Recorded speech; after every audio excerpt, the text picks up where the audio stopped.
আমি শশাঙ্ক, গৌড়ের রাজা। সপ্তম শতকে পূর্ব ভারতের বাংলায় আমার রাজত্ব শুরু হয়। গৌড় নগরী ছিল আমার রাজধানী। এখান থেকেই আমি শক্তিশালী রাজ্য গড়ে তুলেছিলাম। আমার শাসনের সময় গৌড় রাজ্য ধীরে ধীরে বড় হয়। বাংলার বিস্তীর্ণ অঞ্চল এবং বিহারের কিছু অংশ তখন আমার অধীনে আসে। শক্তিশালী প্রশাসনের মাধ্যমে শাসন চলত। আমার সেনাবাহিনী ছিল হাতি, অশ্বারোহী শহরী ঝুমের সমন্বয়ে গঠিত। যুদ্ধক্ষেত্রে তাদের শক্তি ও সাহস আমার সাম্রাজ্যকে অপ্রতিরোধ্য শক্তিতে পরিণত করেছিল। উত্তর ভারতের সম্রাট হর্ষবর্ধনের সঙ্গে আমার রাজনৈতিক সংঘর্ষ ইতিহাসে গুরুত্বপূর্ণ।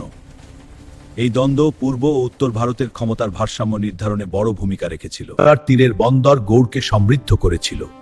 কৃষি বাণিজ্যর উন্নতিতে আমার রাজত্বে এই অঞ্চল ধীরে ধীরে শক্তিশালী অর্থনৈতিক কেন্দ্রে পরিণত হয়েছিল। আজ ইতিহাস আমাকে বাংলার প্রথম স্বাধীন সম্রাটদের একজন হিসেবে মনে রাখে।